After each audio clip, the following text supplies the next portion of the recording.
Hi guys, welcome to class. यहाँ पे हम लोग आज बात करेंगे चालुक्यास के बारे में। आज हम लोग जानेंगे चालुक्यास कौन थे, कहाँ से आए थे, और स्पेसिफिकली ये यूपीएससी का एक टॉपिक है। एंशियंट इंडिया के अंदर ये कवर होता है। एंशियंट इंडिया के अंदर ये टॉपिक है आफ्टर 750, मतलब ये अर्ली मिडाइवल का पीरियड या फिर लेट एंशियंट का बात कर सकते हैं। चालुक्य जो है वो एक किंगडम है। अगर भारत की मैप में अगर आप देखें तो यह किंगडम जो है आपको यहाँ पर कहीं दिखेगी, कर्नाटक की तरफ में। मॉडर्न डे कर्नाटका जो है वहाँ पे चालुक्यस का रूल हुआ करता था। और चालुक्य के साथ साथ एक और किंगडम था जिसको हम लोग पल्लवास बोलते हैं। ठीक है, Chalukyas and Pallavas are two kingdoms. हम लोग आज स्पेसिफिकली पढ़ेंगे चालुक्यस के बारे में। ठीक है, अब हम लोग थोड़ा सा और आगे चलते हैं और हम लोग देखते हैं कि चालुक्यस थे कौन। चालुक्यस मैं क्लास धीरे ही पढ़ाऊंगा क्योंकि धीरे धीरे दिमाग को रिटेन करता है। अगर आप तेज कर सकते हैं तो आपको तेज करने का मन आप तेज कर सकते हैं। चालुक्यास बेसिकली कंफ्यूजिंग लग सकता है क्योंकि यह दो थे। एक थे बादामी चालुक्यास, इनको वातापी चालुक्यास भी कहते थे। ये मेन पार्ट था ये था। और दूसरा जो है वो थे वेंगी चालुक्यास, इनको ईस्टर्न चालुक्यास भी कहते थे। ऑन द मैप देखो, मैं मैप के साथ साथ आपको पढ़ाता जा रहा हूँ ताकि सब कुछ क्लियर रहे। ये जो था ये था बादामी या फिर वातापी चालुक्यास का। और कहीं छोटा सा यहाँ पे था, ये था वेंगी चालुक्यास। आगे जाके हम लोग कनेक्ट करेंगे कि वेंगी चालुक्यास आखिर थे कौन और ये बादामी चालुक्यास कौन थे। तो सबसे पहले हम लोग बात करते हैं, कहानी शुरू करेंगे हम लोग बादामी चालुक्यास से। Let's prepare it. देखिए, बादामी चालुक्यास के जो फाउंडर थे उनका नाम था पुलकेशिन। पुलकेशिन वन, ये याद रखना है क्योंकि ही इज द फाउंडर। आपको लग सकता है स्क्रीन लैग हो रहा है, पर ये लैग नहीं हो रहा है क्योंकि मैं पढ़ा रहा हूँ वायरलेसली, तो थोड़ा सा वो लैग दिख सकता है वहाँ पे। पर हाँ, मेरे वॉइस पर फोकस करिए and you will get to know. ये एक बहुत स्ट्रॉन्ग किंगडम उभरा। पुलकेशिन के बाद यहाँ पर जो हम लोग, हाँ एक और बात कि हम लोग चालुक्यास को पढ़ेंगे कैसे। अगर ये चालुक्यास है तो सबसे पहले हम लोग पॉलिटिकल हिस्ट्री पढ़ेंगे, जिसमें हम लोग इसमें देखेंगे कि कौन से किंग्स आए, उनका कंट्रीब्यूशन क्या रहा। उसके बाद हम लोग लिटरेचर में इनका कंट्रीब्यूशन देखेंगे। उसके बाद हम लोग देखेंगे सोसाइटल कंडीशंस क्या थे उस समय के।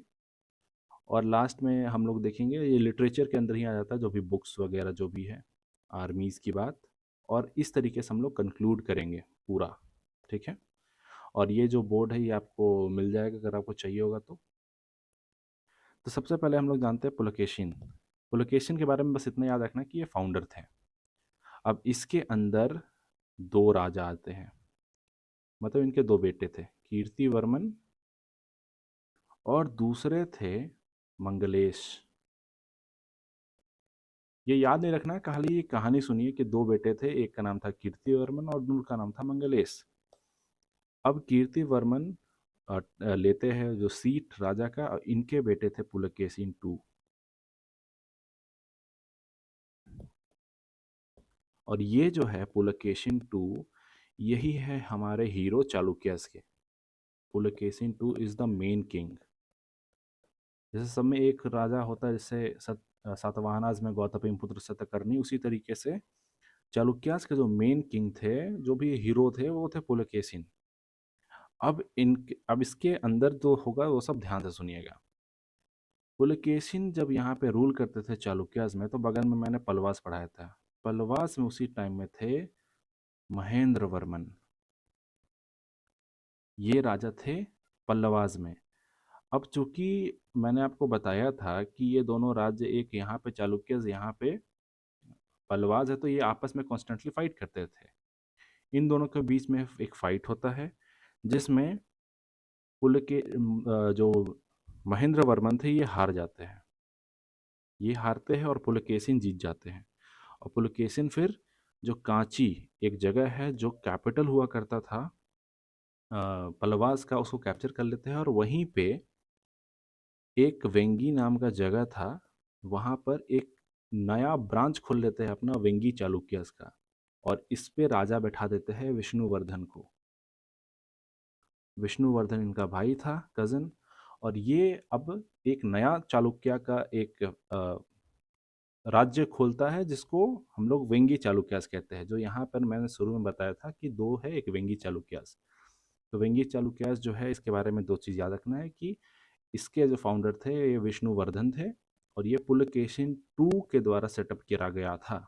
ठीक है, महेंद्र वर्मन को हरा के। एक बार में ये सब चीज़ जाएगा नहीं, लेकिन हाँ, कहानी पे ध्यान दीजिएगा।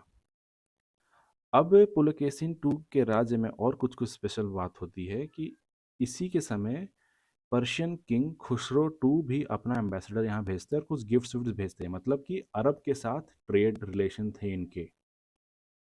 उसी के साथ साथ अब क्या होता, चूंकि यहाँ पर महेंद्र वर्मन हार गए होते हैं, अब इनके जो बेटे थे नरसिम्हा वर्मन, ये बदला लेने के लिए ये फिर एक बार फाइट करेंगे पुलकेशिन टू से, और इस बार पुलकेशिन टू हार जाएगा। और तब नरसिम्हा वर्मन एक टाइटल लेते हैं वातापी कोंडा का। वातापी जगह का नाम, क्योंकि वातापी चालुक्यस और कोंडा मतलब द किलर ऑफ वातापी। तो वातापी कोंडा टाइटल लेते हैं नरसिम्हा वर्मन। और यह इम्पोर्टेंट था क्योंकि ये पहलवास का, अब पहलवास यहाँ से एक्सट्रीम आगे निकलते, ग्रोथ होता है इनका। अब पुलकेशिन टू के समय ही एक ह्यूएन सांग नाम का एक चाइनीज ट्रैवलर था, जो कि आप लोग पढ़े भी होंगे।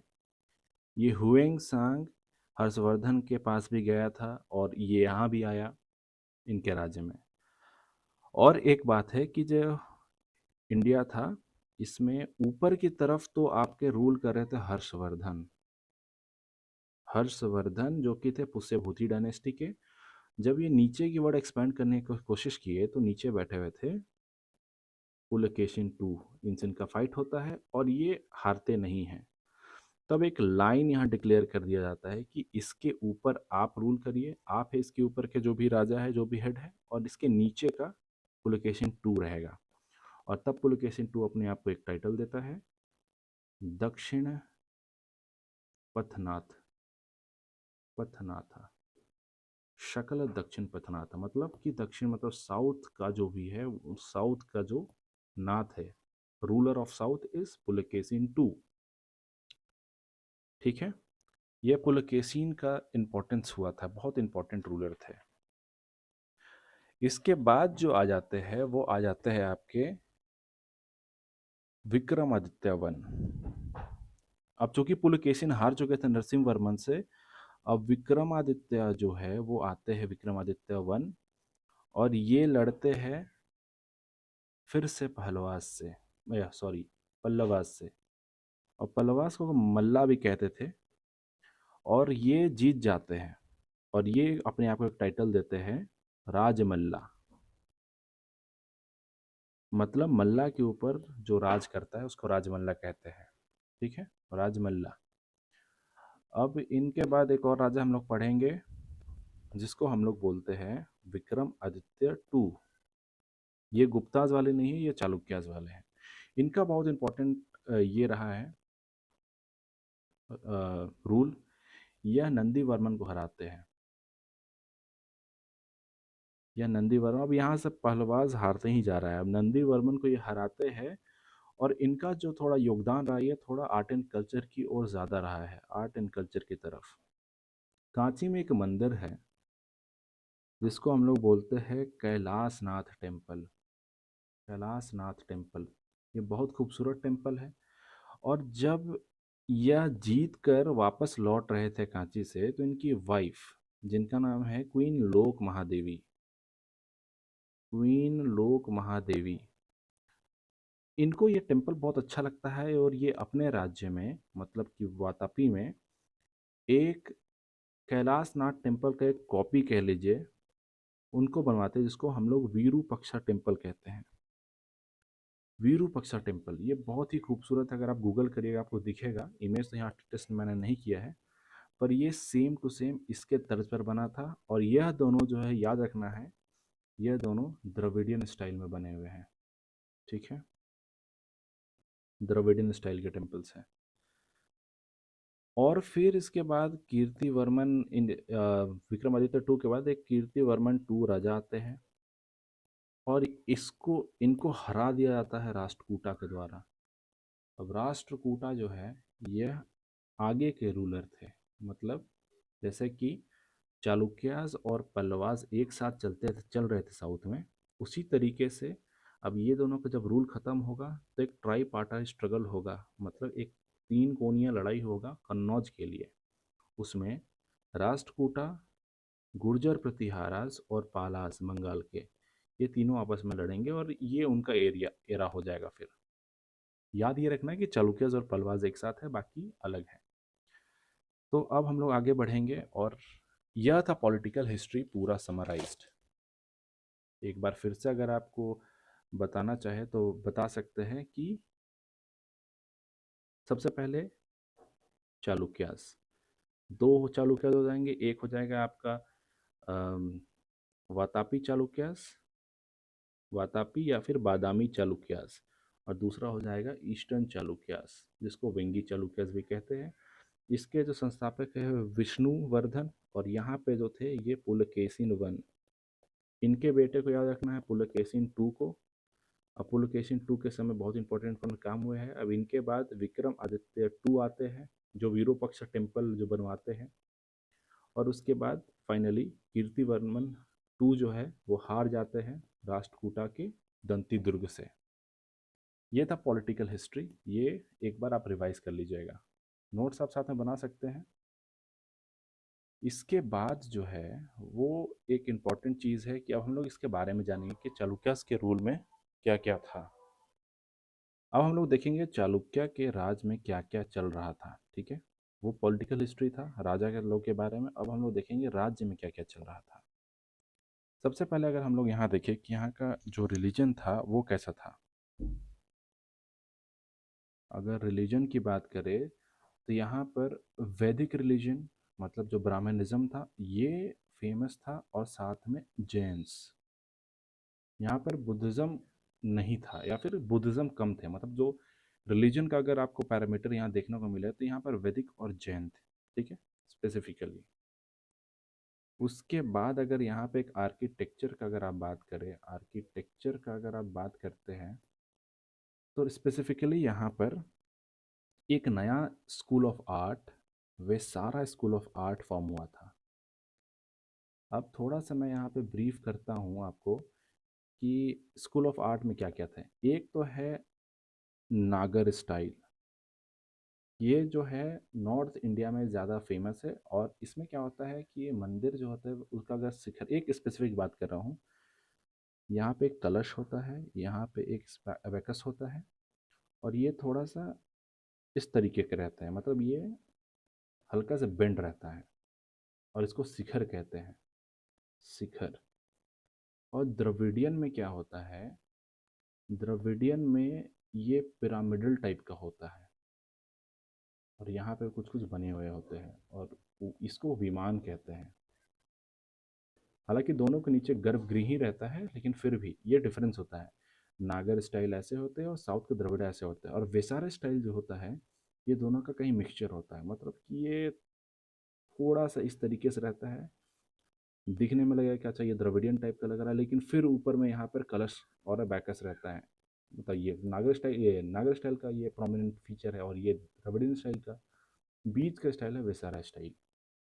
और अगर इस तरीके के टेम्पल को अगर बात करें तो वेसारा स्टाइल का एक टेम्पल है जिसको हम लोग भूतनाथ टेम्पल भी कहते हैं। एक है भूतनाथ टेम्पल, ये इस स्टाइल का है। और द्रविड़ स्टाइल का जो टेम्पल था उसमें था आपका कैलाशनाथ टेम्पल, जो कांची में था, उसी का कॉपी बना करके बनाया गया विरूपक्षा टेम्पल। ये दोनों टेम्पल जो है ये द्रविडियन स्टाइल में है। ठीक है, ये था आर्किटेक्चर में आपका बात। उसके बाद अगर हम लोग और हाँ, ये जो टेम्पल्स था आर्किटेक्चर में आप अगर बात करेंगे तो ऐहोल केव्स जो है, ऐहोल में गुफाएं, वो बहुत फेमस है। उसके बाद पत्थर डाकल एक जगह है जो फेमस है। और एक बादामी, बादामी में केव्स भी है, ऐहोल में केव्स है, टेम्पल्स है। इस तरीके से ये रहा आर्किटेक्चर साइड चालुक्यास का। अब चालुक्यस के अदर फीचर्स में अगर आप चलेंगे उठ के, मान लीजिए अगर आप इकोनॉमी की ओर चलेंगे, इकोनॉमी की ओर, ओबियस है इकोनॉमी जो है, तो कि लेट एंशियंट पीरियड में इकोनॉमी डिक्लाइन में था, ट्रेड व्रेड कम हो रहा था, लोग एग्रीकल्चर की ओर ज़्यादा शिफ्ट कर रहे थे। तो एग्रीकल्चर की ओर आपको झुकाव ऑलरेडी दिखेगा। उसके बाद में यहाँ पे अगर कोइंस आप बात करें, तो यहाँ पर कुछ कोइंस के आप नाम याद कर सकते हैं, जैसे होन्स, फनम। ये यूपीएससी का एक पीवाईक्यू है, कुछ 1-2 साल पहले आया था, फनम, फना। उसी तरीके से यहाँ पर गोल्ड कोइंस भी आपको मिल रहे हैं। और गोल्ड कोइंस के जो है, जैसे गादियान, उसको गादियान बोलते हैं या फिर वरहा बोलते हैं। अब वरहा जो है, ये अवतार जो है, वरहा अवतार विष्णु जी का है, इसीलिए यहाँ पे आप कह सकते हैं कि इसमें वैदिक फीचर आपको दिख रहा है, जो कि एक रिलीजन भी है। यहाँ पर आप रिलीजन देख सकते हैं, वैदिक रिलीजन है। और इसका फीचर अगर आप देखेंगे तो ये वरहा हुआ, वरहा जो है वो गोल्ड कोइन है। और इसके इकोनॉमी में कुछ गोल्ड कोइंस भी आपको देखने को मिल सकते हैं। लिटरेचर जो है एक इम्पॉर्टेंट पार्ट है। फिर अगर लिटरेचर की हम बात करें, तो यहाँ पर संस्कृत लैंग्वेज जो है वो प्रोमिनेंट थी, क्योंकि संस्कृत था। उसके साथ साथ कन्नड़ लिटरेचर यहाँ पर बहुत फ्लोरिश किया था, क्योंकि कर्नाटका का गोल्डन एज था चालुक्य का टाइम। तो कन्नड़ लैंग्वेज पे बहुत ज़्यादा एम्फेसिस था। उसके बाद अगर आप देखिएगा तो यहाँ पर एक किताब जो है वो मिटक सारा नाम का एक किताब है, जो संस्कृत में लिखा गया था। ये बुक है और इसको लिखे थे विज्ञानेश्वर, विज्ञानेश्वरा। ये एक किताब लिखे थे मिटक सार, जो संस्कृत में था। और कन्नड़ में अगर आपको एक ध्यान में रखना हो, तो कन्नड़ में भी आप एक लिटरेचर ध्यान रख सकते हैं। इसका नाम था कर्णतेश्वरा कथा। ये पुलकेशिन टू के बारे में ये बताता था, और इसको लिखे थे कप्पे आर्यभट्टा ने। ये एक स्कॉलर है, कप्पे आर्यभट्टा, जो किताब लिखे थे कर्णतेश्वरा, जो पुलकेशिन टू के लिए था। उसमें उस चीज़ का राजा वाजा के बारे में, राजवाज के बारे में बताया गया था। तो दिस इज़ इट, आपको इतना ही सब ध्यान रखना है। अगर आप समराइज में करना चाहूँ तो यहाँ पे आप देख सकते हैं रिलीजन जो है, यहाँ पर आपको रिलीजन और वैदिक रिलीजन देखने को मिल सकता है। आर्किटेक्चर में याद रखना है तो वेसारा स्टाइल यहाँ से शुरू हुआ था। भूतनाथ टेम्पल जो है वो वेसारा टेम्पल का एक वेसारा स्टाइल ऑफ आर्किटेक्चर का एक टेम्पल है। फिर नागर स्टाइल और द्रविडियन के बीच का है, वो याद रखना है। कैलाशनाथ और विरूपक्ष टेम्पल जो है वो द्रविडियन स्टाइल का टेम्पल्स है। इकोनॉमी में याद रखना है कि एग्रीकल्चर की ओर ज़्यादा एम्फेसिस था। कोइंस में होन्नूज याद सकता है, फनम, फना, गादियान और फिर वरहा जो है, ये गोल्ड कोइंस थे। दो किताब याद कर सकते हैं, एक संस्कृत में था मिटकसार विज्ञानेश्वर के द्वारा, और फिर कन्नड़ में एक किताब है कर्णतेश्वरा, जो कि पुलकेशिन टू के बारे में था, और इसको कप्पे आर्यभट्टा ने लिखा था। तो this is all about Chalukyas. I hope you like the video. अगर आपको वीडियो अच्छा लगा, do like and share with your UPSC और एसएससी फ्रेंड्स। Thank you.